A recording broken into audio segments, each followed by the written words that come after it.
तो आज जो हम लोग पढ़ेंगे वो रासो साहित्य को पढ़ेंगे। क्या पढ़ेंगे? रासो साहित्य। तो रासो साहित्य, रासो का शब्द, रासो जो शब्द है वो संस्कृत भाषा का है। रासो शब्द किसका है? संस्कृत का है। रासो का जो धातु है, रासो जो है राश्री धातु से बना है। रासो जो है सो राश्री धातु से बना है और राश्री का अर्थ होता है गर्जना करना। तो युद्ध में जो गर्जना होती है या वीर काव्य जो लिखा जाता है उसमें जो युद्ध का वर्णन किया जाता है वो गर्जना के माध्यम से होता है, गर्जना वाली ध्वनि होती है। तो रासो साहित्य वीर के चरित्र गान का वह साहित्य है। रासो साहित्य जो है वीर के चरित्र गान का वह साहित्य है जो राजस्थान के चारण अथवा भाट कवि, चारण और भाट जो है अभी वर्तमान में जाति है, तो चारण जात के और भाट जात के जो कवि आते थे, तो राजस्थान के चारण अथवा भाट कवियों द्वारा अपने आश्रयदाताओं की प्रशंसा में लिखे गए हैं।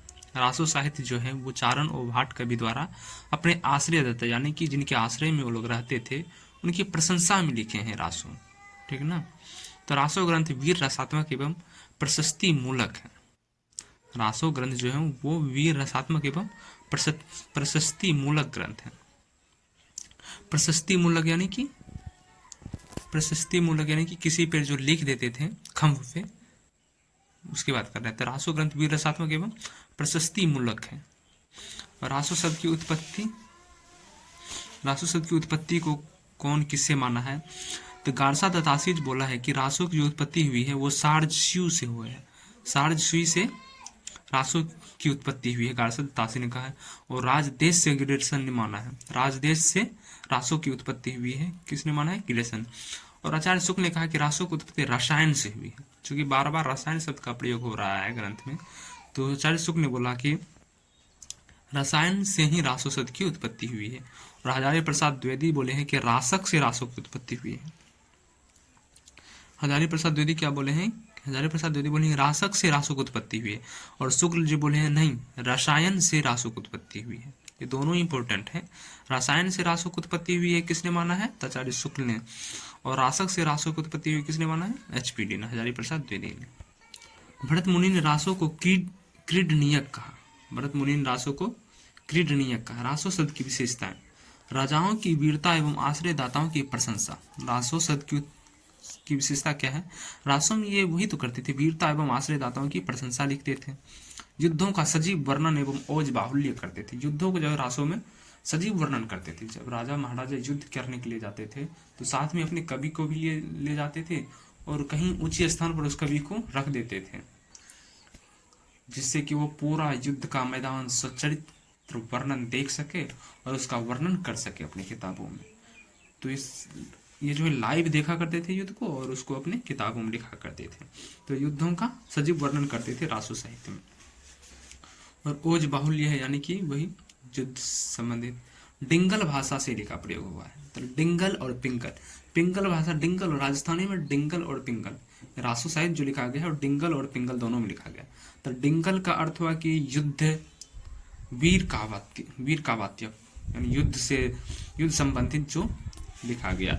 और पिंगल हो गया मतलब सिंगारिक रचनाएं भी तो लिखी गई रासो में। तो जिस जगह राजाओं की श्रृंगार की वर्णन की जाती थी उस जगह पिंगल साहित्य का प्रयोग होता था, पिंगल भाषा का। और जिस जगह युद्ध का वर्णन होता था उस जगह डिंगल भाषा का प्रयोग किया जाता है। तो वीर एवं श्रृंगार रस की प्रधानता है।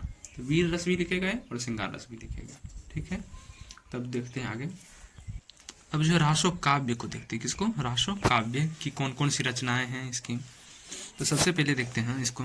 रासो काव्य की परंपरा संस्कृत या प्राकृत में उपलब्ध नहीं है। रासो काव्य की परंपरा जो संस्कृत या प्राकृत में उपलब्ध नहीं थी। रासो परंपरा का प्रथम परिवर्तन अपभ्रंश साहित्य में मिलता है। रासो परंपरा का प्रथम परिवर्तन किस में मिलता है? अपभ्रंश साहित्य में। और अपभ्रंश का सर्वप्रथम कौन सा ग्रंथ था? तो संदेश रासक था शायद, जो दिखाए थे। नहीं, वहां तो रास लिखा गया था ना, इधर रासो। तो रासो परंपरा का प्रथम परिवर्तन अपभ्रंश साहित्य में मिलता है। ठीक है, देखो रासो काव्य दो रूप में मिलता है। ठीक है, रासो काव्य जो है वो दो रूप में मिलता है। कौन कौन में? एक प्रबंध में और वीर गीत में। रासो काव्य जो है दो रूप में मिलता है, प्रबंध और वीर गीत में। एक प्रबंध काव्य और एक वीर काव्य। तो रासो काव्य कितने रूप में मिलता है? दो रूप में, प्रबंध काव्य और वीर काव्य में। तो प्रबंध का सर्वप्रथम ग्रंथ कौन सा है?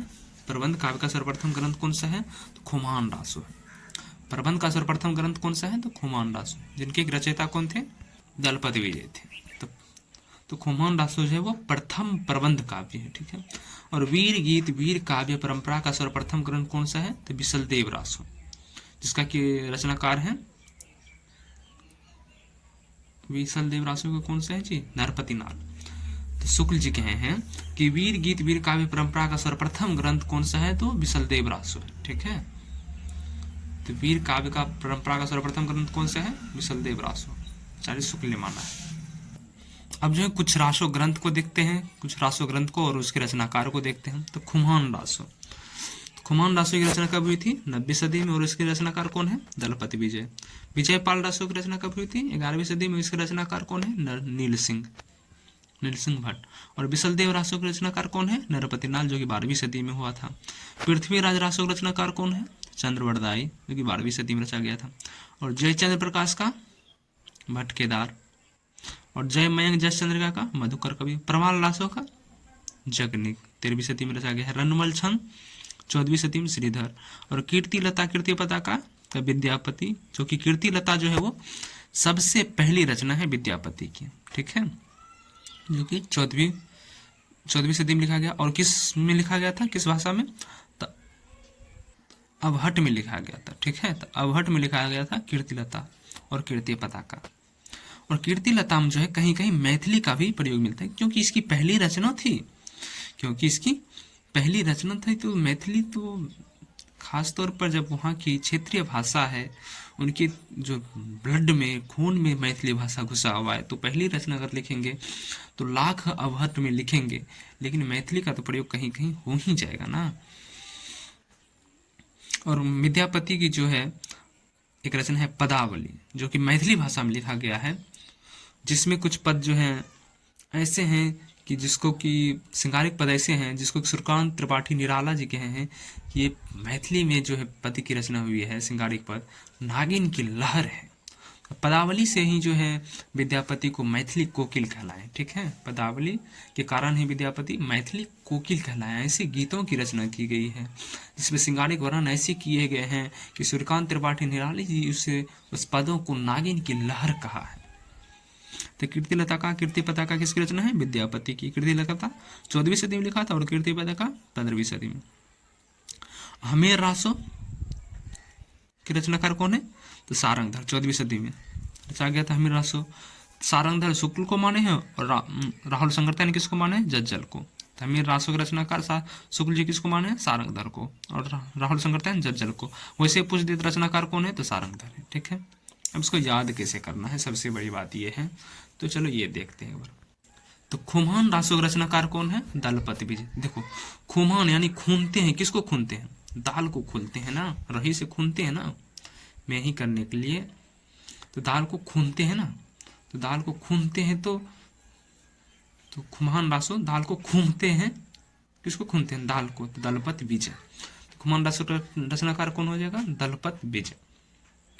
दल घूमते किसको है? दाल को पतला करने के लिए, ठीक ना। तो खुमान रासो का रचनाकार कौन हो जाएगा? दलपत विजय। और विजयपाल रासो, तो विजयपाल रासो किसका होगा? विजयपाल की रचनाकार किसने किया? नील सिंह ने।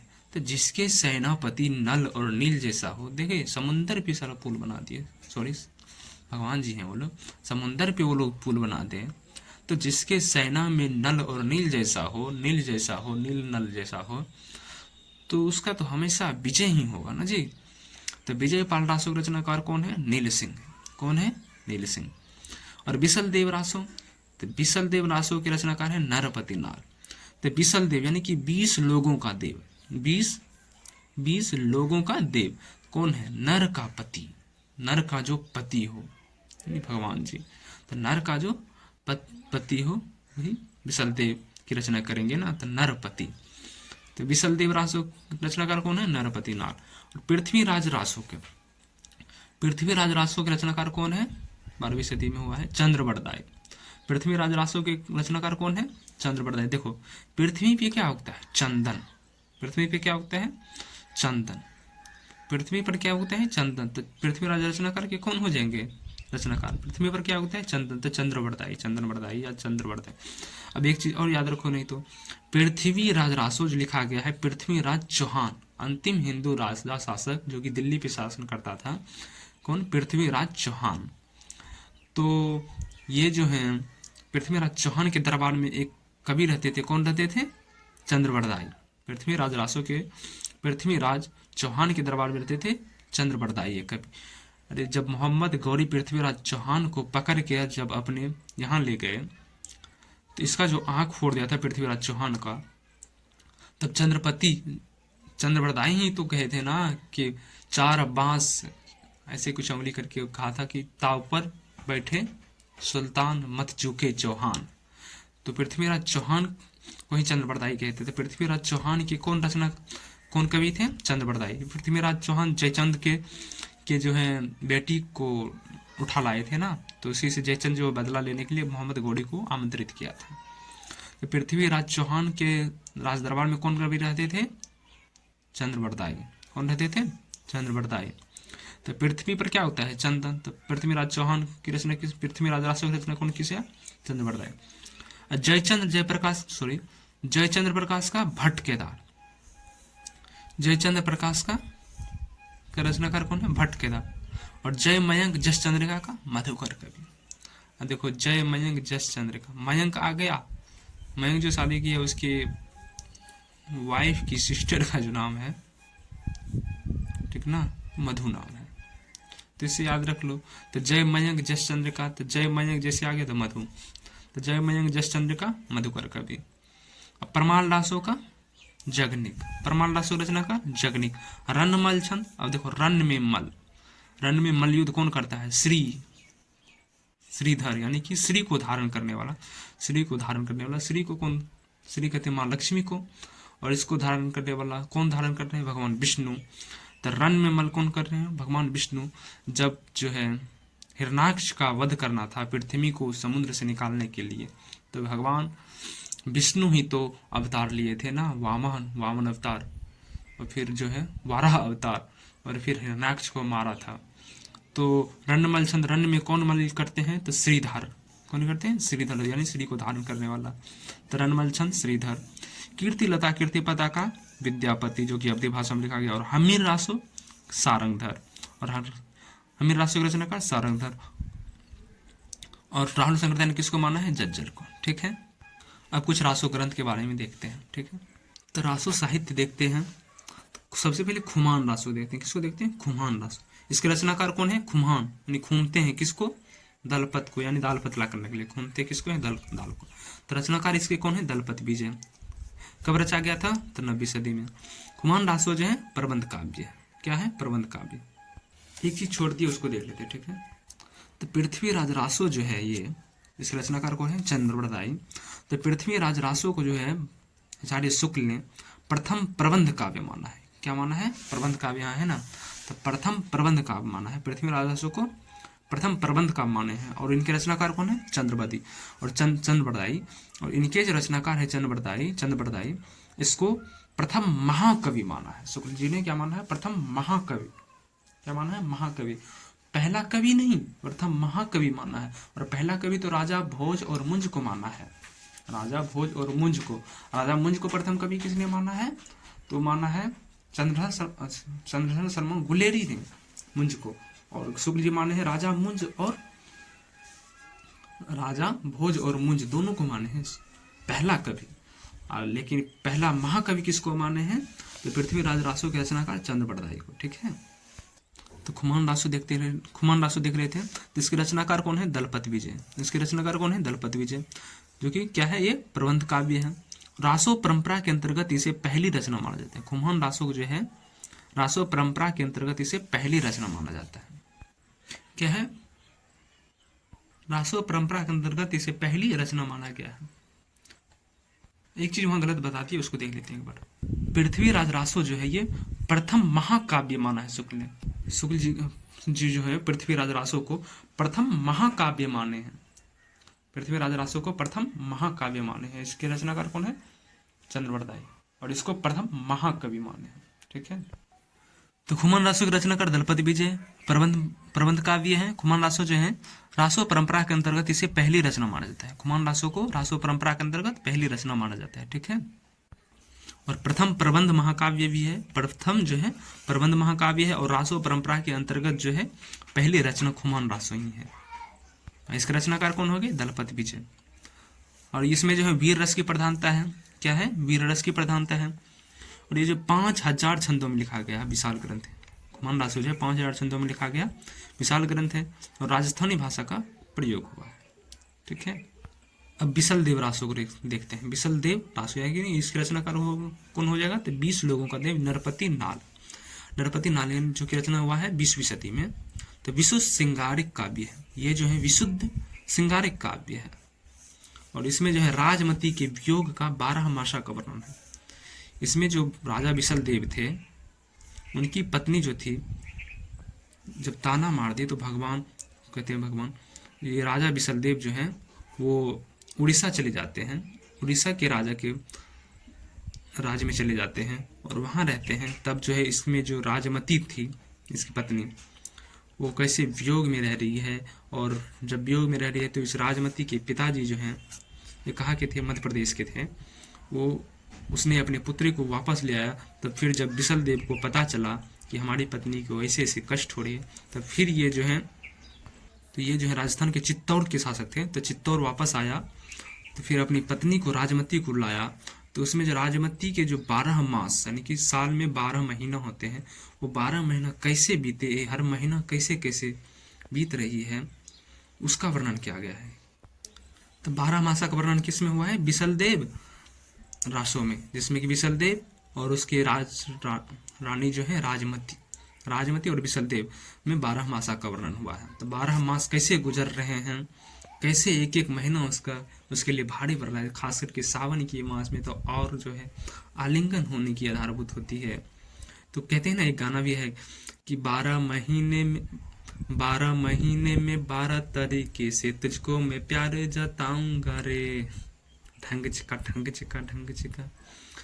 12 महीने में 12 तरीके से तुझको मैं प्यार जताऊंगा रे, ढंग चिका ढंग चिका ढंग चिका। तो ये 12 मासा का वर्णन किसमें हुआ है? बिसलदेव रासो में हुआ है। और इसकी पत्नी का नाम क्या था? राजमती।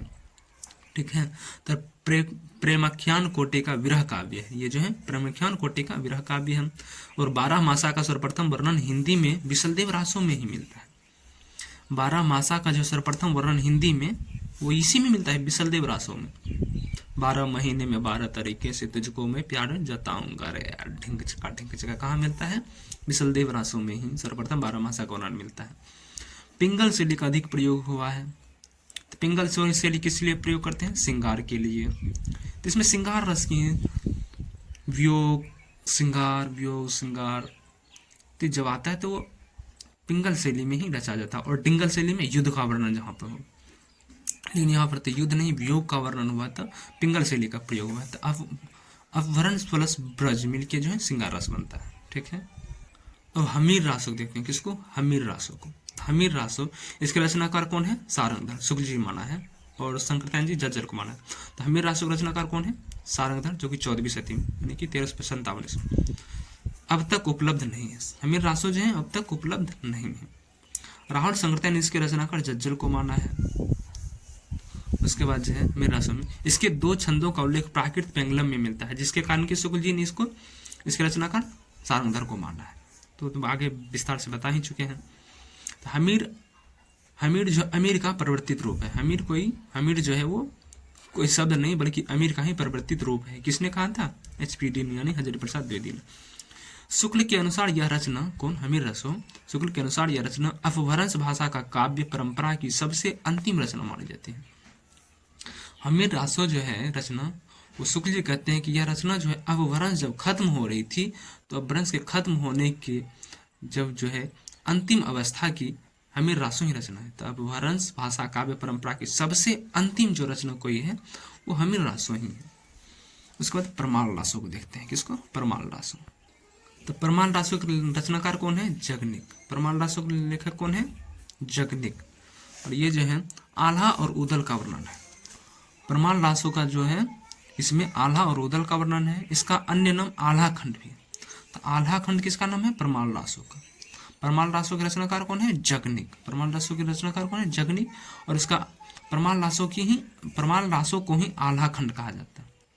इसमें आल्हा और रुदल का वर्णन है और इसे परमाल रासों को आल्हा खंड भी कहा जाता है। और ये वीर रसात्मक काव्य, जहां पर आल्हा उदल आ जाए वहां पे वीर रस ना हो, ऐसा हो ही नहीं सकता। उसके बाद देख लेते हैं विजय पाल रासो। किसको? विजय पाल रासो को। इसके लेखक कौन है? नल सिंह। विजय किससे होगी? नील नल सा जिसका सेनापति हो। तो इसके लेखक कौन है? नल सिंह। इसका समय है 11वीं सदी। इसका भाषा क्या है? अपभ्रंश। विजय पाल रासो का भाषा क्या है? अपभ्रंश। इसका राजा विजय पाल के युद्धों का वर्णन है। विजय पाल रासो में जो है राजा विजय पाल के युद्धों का वर्णन है। यह रचना पूर्ण रूप से प्राप्त नहीं। विजय पाल रासो जो है ये पूर्ण रूप से प्राप्त नहीं है। ठीक है, तो अब जो रासो साहित्य में देखेंगे वो पृथ्वी राज रासो को देखते हैं। किसको देखते हैं? पृथ्वी राज रासो को। तो पृथ्वी राज रासो के लेखक कौन है? तो चंद्रबरदाई। इसके लेखक कौन है? चंद्रबरदाई। तो चंद्रबरदाई को जो है हिंदी का प्रथम महाकवि माना है। किसने? शुक्ल जी ने। हिंदी का प्रथम महाकवि किसको माना है? चंद्रबरदाई को। कौन माना है? शुक्ल जी ने। और हिंदी का कवि किसे माना है? तो राजा भोज और मुंज को माना है। और पृथ्वी राज रासो जो हिंदी का प्रथम महाकाव्य है, ये भी किसने कहा है? शुक्ल जी ने कहा है। और पृथ्वी राज रासो में जो है 2500 पृष्ठों का विशाल ग्रंथ। पृथ्वी राज रासो जो है वो 2500 पृष्ठों का विशाल ग्रंथ है। कितने? 2500 पृष्ठों का विशाल ग्रंथ है। और पृथ्वी राज जो है इसके बृहत्तम संस्करण में 69 समय लिखा गया है उसमें, क्योंकि समय का अर्थ है सर्ग या अध्याय। तो इसके बृहत्तम संस्करण में जो है 69 समय यानी कि 69 सर्ग या 69 अध्याय है। इस ग्रंथ को, किस ग्रंथ को? पृथ्वी राज रासो ग्रंथ को इसके पुत्र जलहर ने पूरा किया। अब देखो कि जलहर ने पूरा कैसे किया। तो इसके लिए एक कहानी बताए थे। क्या बताए थे? पृथ्वी राज रासो के रचनाकार कौन है? चंद्रबरदाई। और ये चंद्रबरदाई किसके कवि? तो ये चंद्रबरदाई जो हैं किसके राज कवि थे? तो पृथ्वीराज चौहान के। किसके कवि थे? पृथ्वीराज चौहान के। तो पृथ्वीराज चौहान की जो है लड़ाई हो रही थी किससे? मोहम्मद गौरी से। तो मोहम्मद गौरी को जो है बहुत बार जो पृथ्वीराज चौहान ने हराया, लेकिन एक बार ऐसा हुआ कि पृथ्वीराज चौहान हार गए। और जब पृथ्वीराज चौहान हार गए तो मुस्लिम शासक जो मोहम्मद गौरी था बड़ी हरामी था, मादरचोद। सॉरी, गाली का प्रयोग नहीं करना चाहिए, लेकिन कर दिए। तो पृथ्वी जो है गौरी तो बहुत बड़ा हरामी था। तो क्या किया? अब इसको बांध के ले गया अपने घर। तो वहां जब ले गया तो इसके साथ जो है उसका राज कवि चंद्रबरदाई भी गया। चूंकि चंद्रबरदाई जो है मोहम्मद गौरी के दरबार में जो गया, चंद्रबरदाई जो है पृथ्वीराज चौहान के परम मित्र भी थे, कवि भी थे। एक दिन दोनों जन्म भी लिए और एक दिन जो है दोनों मरे भी। चंद्रबरदाई जो है मित्र भी थे पृथ्वीराज चौहान के। तो पृथ्वीराज चौहान को जब पकड़ा तो चंद्रबरदाई भी उनके साथ गए। तो जब गए पृथ्वीराज चौहान का जो आंख फोड़ दिया और पृथ्वीराज चौहान के बारे में बताया कि ये जो है शब्दभेदी बाण चलाने में जो है बड़े प्रख्यात थे। तो राजा ने सोचा कि चलो देखते हैं इसका कि कैसे शब्दभेदी बाण चलाते हैं। तो राजा एक जगह कुर्सी पे मोहम्मद गौरी बैठे हुए थे। उनके बाद इसको बीच में लाया गया और बोला कि जहां से घंटी बजेगी उस घंटी पे ये बाण मार देंगे। तो जहां जिस घंटी को बजाया जाता था उस पर बाण दे देता था, मार देता था। एक बार जो है जैसे मारा तो राजा जो है बोला कि आह कितना अच्छा बाण। तो आवाज तो इसने सुन लिया राजा का। फिर जो है अब कितना दूरी पे है कैसे पता चले इनको। तब जो यही कवि चंद्रबरदाई जो है बताया था कि 4 बांस चष्ण अष्टंगुल ताव पर बैठे सुल्तान मत चुके चौहान, ऐसे ही कुछ बताया था। तो चंद्रबरदाई जो है उसको मरवा दिया और दोनों जो है फिर आपस में एक दूसरे को चाकू मार दिया, फिर मर गए। तो चंद्रबरदाई ये है। तो इसी युद्ध का जो है तो यही चंद्रबरदाई जो है ग्रंथ लिख रहे थे। कौन सा ग्रंथ? पृथ्वीराज रासो। तो जब ये चंद्रबरदाई चले गए वहां अपने राजा पृथ्वीराज चौहान के साथ, तो फिर ये ग्रंथ तो अधूरा रह जाएगा ना। तो ये ग्रंथ अधूरा है, अब इसको कौन लिखेगा? तो ये ग्रंथ जो है अधूरा रह गया था। तो फिर इस ग्रंथ को पूरा किया चंद्रबरदाई के चौथे पुत्र जलहर ने। किसने पूरा किया था? जलहर ने। तो पृथ्वीराज रासो को जो पूर्ण किया वो जलहर ने पूरा किया था। पृथ्वीराज रासो के इसके चौथे पुत्र, चंद्रबरदाई के चौथे पुत्र जलहर ने पूरा किया था। तो पृथ्वीराज रासो जो है, इस ग्रंथ का सबसे बड़ा सर्ग कन्नौज युद्ध, इसमें जो है सबसे बड़ा सर्ग जो लिखा गया है वो कन्नौज युद्ध पर कन्वज सर्ग है, यानी कन्नौज के युद्ध। इस सर्ग का, इस ग्रंथ का मूल कथानक माना जाता है। पृथ्वीराज रासो का जो मूल कथानक माना जाता है वो कन्नौज का युद्ध से ही माना जाता है। कन्नौज के राजा थे जयचंद, उसकी बेटी को जो उठा लाए थे पृथ्वीराज चौहान, तो उसी पर आधारित वहीं से ये लिखना स्टार्ट हुआ था। और केंद्र में वही है, क्योंकि अब केंद्र में कैसे, क्योंकि फिर राजा जयचंद जो है, जयचंद बुलाएंगे, मोहम्मद गौरी को आमंत्रित करेंगे, और फिर मोहम्मद गौरी का जो है विषय में इस ग्रंथ में लिखा जाएगा। फिर कितनी बार आक्रमण करता है ये वो दिस डैट सब लिखा रहेगा। तो केंद्र में जो है वो कन्नौज ही रहेगा, ठीक है, कन्नौज ही। तो पृथ्वीराज रासो के केंद्र में कौन सा है, कन्नौज का युद्ध है, ठीक है। इस सर्ग को, इस ग्रंथ का मूल कथानक माना जाता है, कौन सा, कन्नौज युद्ध का मूल कथानक कौन सा है, कन्नौज युद्ध। इनकी भाषा क्या है, पिंगल और डिंगल दोनों है। तो पिंगल भी है, डिंगल भी है। पिंगल है कि राजकुमारी जो उठा के लाया, उसकी प्रेम प्रसंग के भी बारे में लिखा गया है। तो पिंगल शैली में पोसे पिंगल, पोसे प्रेम, और डिंगल में युद्ध के प्रसंगों के बारे में। डिंगल होता है युद्ध के प्रसंगों के बारे में, और पिंगल शैली होता है प्रेम प्रसंगों के बारे में लिखा होना, श्रृंगारिक रचना। तो पोसे पिंगल, पोसे प्रेम, ठीक है। और कुछ महत्वपूर्ण है कि चंद्रबरदाई जो है चंद्रबरदाई कवि 56 छंद के विशेषज्ञ थे। किसने कहा है, नंबर सिंह ने कहा है कि चंद्रबरदाई जो है वो 56 छंद के बहुत बड़े विशेषज्ञ थे।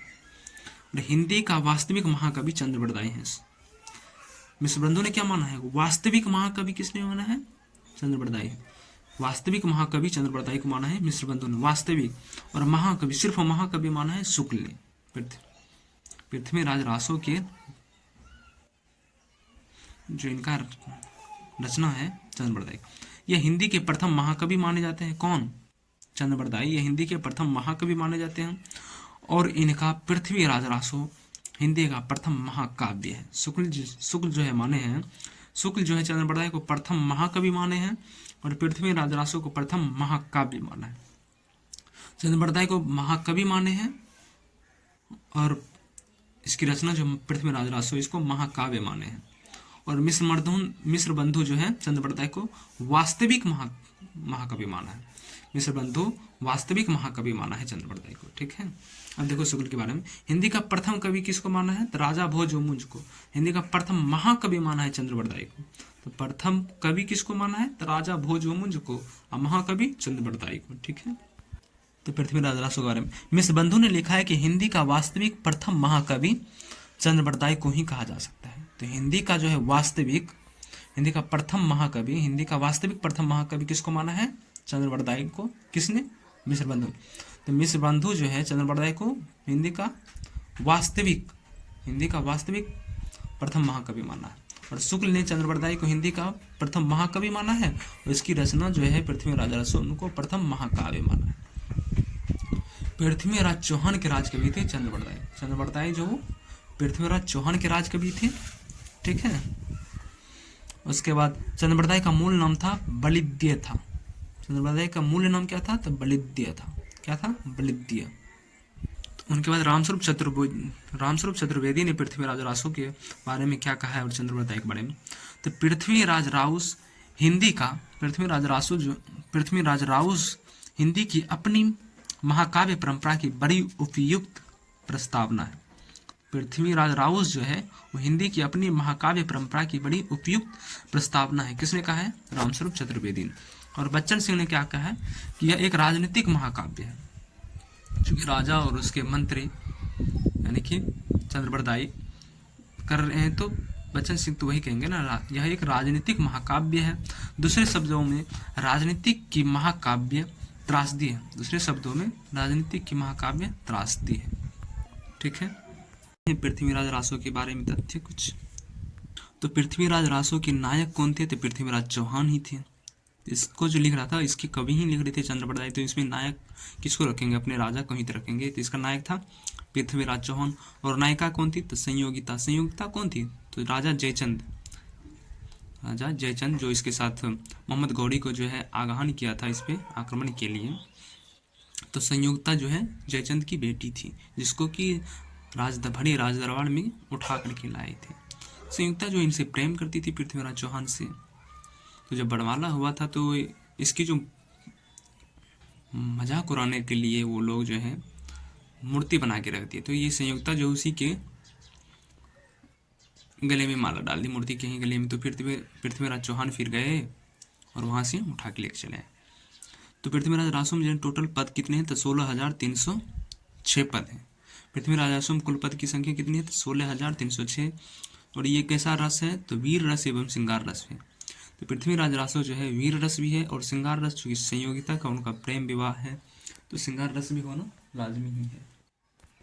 तो वीर रस एवं श्रृंगार रस। और श्रृंगार रस कौन भाषा में लिखी जाती थी? तो बताए थे पोसे पिंगर पोसे प्यार भाषा। यहाँ बताइए ना कि युद्ध शैली जो है वीर रस लिखा जाएगा डिंगल शैली में, और पिंगल शैली में प्यार मोहब्बत की बातें लिखी जाएंगी श्रृंगार रस। तो श्रृंगार रस की जो रचना होती है वो पिंगल रस में, पोसे पिंगल पोसे प्यार। तो प्यार लिखा जाएगा पिंगल भाषा में, पोसे प्यार पोसे पिंगल भाषा में, और डिंगल युद्ध भाषा में, युद्ध प्रसंगों में लिखा जाता है डिंगल शब्द में, डिंगल भाषा में। ठीक है। तो आचार्य शुक्ल डॉक्टर नगेंद्र हर प्रसाद जी शास्त्री के अनुसार इस रचना के उत्तरार्ध भाग चंद्रप्रदाय के पुत्र जलधर ने पूरा किया था। तो शुक्ल और नगेंद्र मानते हैं कि इसका जो उत्तरार्ध भाग है यानी अंतिम भाग, वो चंद्रप्रदाय ने इसे पूरा नहीं किया। क्यों नहीं किया? तो जब मोहम्मद गौरी ने पृथ्वीराज चौहान को जब पकड़ के ले गया था तो उसके साथ चंद्रप्रदाय भी चले गए थे। तो बाद का जो भाग किया था वो चंद्रप्रदाय के पुत्र जलधर ने इसे पूरा किया। ठीक है। और डॉक्टर नगेंद्र इस रचना को घटना कोश मात्र कहते हैं। डॉक्टर नगेंद्र जो इस रचना को कहते हैं कि यह मात्र एक घटना कोश है।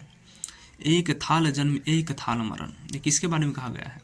तो पृथ्वीराज चौहान और चंद्रप्रदाय, जो कि मित्र भी थे, सखा भी थे, और मंत्री भी थे, और राजकवि भी थे, बहुत कुछ थे। तो कहते हैं कि एक ही दिन जन्म हुआ और एक ही दिन मृत्यु भी हुआ। तो ये कौन कहा होगा? ये कहा है उनके पुत्र जलधर ने लगभग कहा होगा कि एक ही थाल जन्मे और एक ही थाल मरण, एक थाल जन्म एक थाल मरण। ठीक। जो कि चंद और पृथ्वीराज के एक साथ जन्म और मृत्यु पर कहा गया। ठीक। आदिकाल की रचना छंदों का अजायब घर भी कहा जाता है। आदिकाल की जो रचना है ये पृथ्वीराज रासो, आदिकाल की जो रचना है छंदों का अजायब घर कही जाती है। डॉक्टर नगेंद्र इनमें 68 प्रकार के छंदों का प्रयोग माना है। डॉक्टर नगेंद्र जो है इनमें जो छंद का प्रयोग हुआ है वो बोलते हैं कि 28 प्रकार के छंदों का प्रयोग हुआ है। रामकुमार वर्मा के अनुसार 72 प्रकार के छंदों का प्रयोग हुआ है। रामकुमार मानते हैं कि इनमें 72 प्रकार के छंद का प्रयोग हुआ है, लेकिन वही डॉक्टर नगेंद्र कहते हैं कि यहाँ पे 68 प्रकार के छंदों का प्रयोग किया गया है। अब इनमें कुछ महत्वपूर्ण सर्ग है यानी महत्वपूर्ण अध्याय। तो उसमें कौन सा है? एक तो कन्नौज युद्ध, जो कि कन्नौज युद्ध जो है इसके केंद्र में है। कन्नौज युद्ध जहाँ के राजा जयचंद थे, उसकी पुत्री को हरण किया संयोगिता को। तो मेन तो केंद्र में वही है, उसकी बदला लेंगे। अब उसका पिताजी राजा जयचंद उसके लिए हाथ बढ़ाएंगे कहाँ? मोहम्मद गौरी से। फिर युद्ध होगा, कन्नौज के राजा जयचंद से युद्ध होगा। तो मेन जो है केंद्र में कन्नौज युद्ध ही है।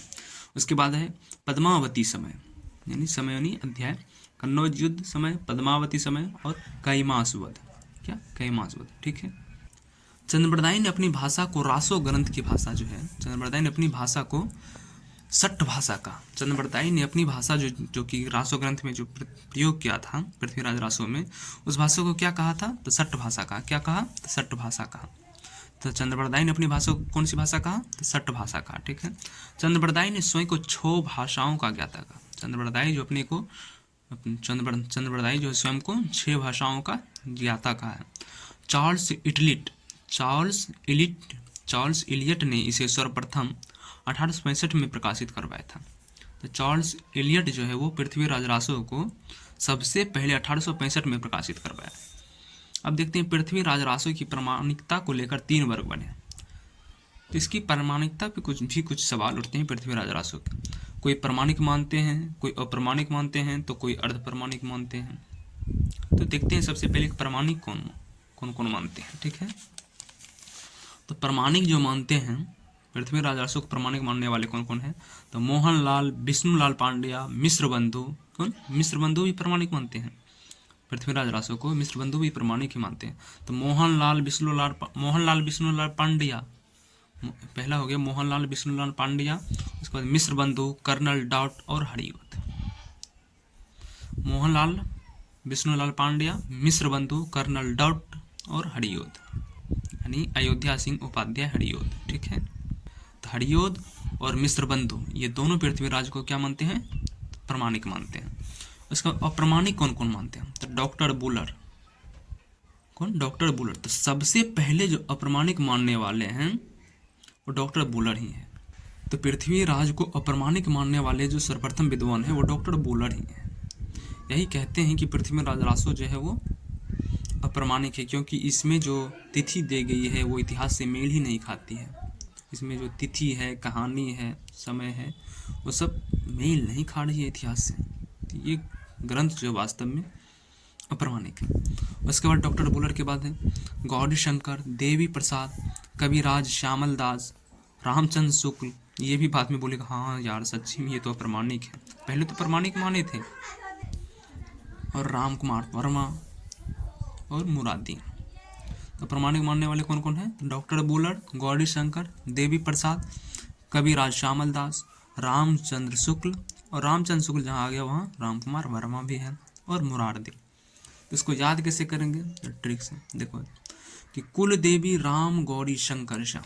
कुल की जो देवी है, कुल की देवी कौन कौन है? राम, गौरी, शंकर, श्याम, मुरारी। मुरारी कहते हैं श्याम को ही मुरारी कहते हैं, क्योंकि मुर नामक राक्षस को जब वध किया था तब से इसका नाम मुरारी पड़ी। कुल देवी राम, गौरी, शंकर, श्याम, मुरारी, बुलर। तो देवी से देवी प्रसाद, राम से रामचंद्र शुक्ल और राम कुमार वर्मा। गौरी शंकर तो ये है। और उसके बाद श्याम यानी कि श्यामल दास, कविराज श्यामल दास। उसके बाद मुरारी यानी कि मुरारदीन, और बुलर तो ये तो बुलर है ही। ठीक है, नोट है कि गौरी शंकर ने इस ग्रंथ को वैज्ञानिक ढंग से पड़ताल कर इसे अप्रमाणिक सिद्ध किया। गौरी शंकर जो इस ग्रंथ को वैज्ञानिक ढंग से भी पड़ताल किया और फिर अप्रमाणिक सिद्ध कर दिया। उसके बाद देखते हैं अर्ध प्रमाणिक मानने वाले। तो प्रमाणिक देख लिए, प्रमाणिक कौन कौन माना है? तो मिश्र बंधु, कर्नल डॉट, हरियोध और मोहनलाल विष्णुलाल पांड्या। तो मिश्र बंधु, हरियोध, कर्नल डॉट और मोहनलाल विष्णुलाल पांड्या। अप्रमाणिक भी देख लिया। अब अर्ध प्रमाणिक कौन मानते हैं कि हाँ सत्य भी हो सकता है, असत्य भी हो सकता है। तो इसको कौन कौन माने हैं? तो अर्ध प्रमाणिक वाले हैं तो मुनि जिन विजय। कौन? मुनि जिन विजय, हजारी प्रसाद द्विवेदी, सुनीति कुमार चटर्जी और दशरथ ओझा। हजारी प्रसाद द्विवेदी, सुनीति कुमार चटर्जी जो हैं ये अर्ध प्रमाणिक मानते हैं। हजारी प्रसाद द्विवेदी जो है अर्ध प्रमाणिक, पृथ्वीराज रासो को क्या मानते हैं? अर्ध प्रमाणिक। जहाँ पे शुक्ल इसको प्रमाणिक माना तो ये बोल देगा ना आधा प्रमाणित है गुरुजी, ये आधा में अटका दिया। फिर शुक्ल जी कहा कि ना पूरे गलत है, लेकिन फिर भी ये आधा में अटका दिया, कुछ देखे फिर से निपटा दिया होगा शुक्ल जी को। तो अर्ध प्रमाणिक मानने वाले कौन है? मुनि जिन विजय, हजारी प्रसाद द्विवेदी, सुनीति कुमार चटर्जी और दशरथ। अब इसको याद कैसे करेंगे? मुनि हजारी चटर्जी ओझा, आधे आधे। तो मुनि हजारी चटर्जी ओझा, मुनि चटर्जी ओझा, मुनि हजारी चटर्जी ओझा आधे आधे माने, यानी आधा प्रमाणिक, आधा सत्य, आधा असत्य, आधा प्रमाणिक, आधा अर्ध प्रमाणिक। तो मुनि हजारी चटर्जी ओझा, तो मुनि जिन विजय, हजारी प्रसाद द्विवेदी, सुनीति कुमार चटर्जी, दशरथ ओझा। ठीक है, तो नोट, मुनि जिन विजय ने मूल रासों की भाषा को अपभ्रंश बताया। मुनि जिन विजय जो है वो मूल रासों की भाषा को क्या बताया है? तो अपभ्रंश बताया है। ठीक है, उनके बाद अप्रमाणिकता के तथ्य देखते हैं कि इसको जो अप्रमाणिक माना, क्यों माना अप्रमाणिक? कुछ न कुछ तो कारण होंगे ना, तो उसको समझते हैं। तो सर्वप्रथम डॉक्टर बुलर ने 1875 ईस्वी में जननायक कृत पृथ्वीराज विजय, जो कि संस्कृत भाषा में लिखा गया था। डॉक्टर बुलर जो है वो 1875 में जननायक एक पंडित थे जो कि इसी के दरबार में रहते थे, पृथ्वीराज चौहान के दरबार में। उसकी एक रचना है पृथ्वीराज विजय, कश्मीर के पंडित थे ये। उसकी कौन सी रचना थी? पृथ्वीराज विजय, जो संस्कृत भाषा में लिखा गया था। इस आधार पर रासो ग्रंथ को अप्रमाणित घोषित किया है। ठीक है, डॉक्टर बुलर ने सर्वप्रथम जो है वो जननायक की जो एक रचना है पृथ्वीराज विजय, उससे कुछ मिलान किया, तो उस आधार पर डॉक्टर बुलर ने सर्वप्रथम जो है पृथ्वीराज रासो को अप्रमाणिक घोषित किया। रासो जो है, रासो ग्रंथ यानी कि पृथ्वीराज रासो की घटनाएं तिथि और नाम जो है वो इतिहास से मेल नहीं खाती, इस कारण से भी अप्रमाणिक घोषित किया गया। और आचार्य शुक्ल क्या कहते हैं, देखो, माना कि पृथ्वीराज रासो इतिहास नहीं है, माना कि पृथ्वीराज रासो इतिहास नहीं है, काव्य ग्रंथ है, पर काव्य ग्रंथ में सत्य घटनाओं के बिना किसी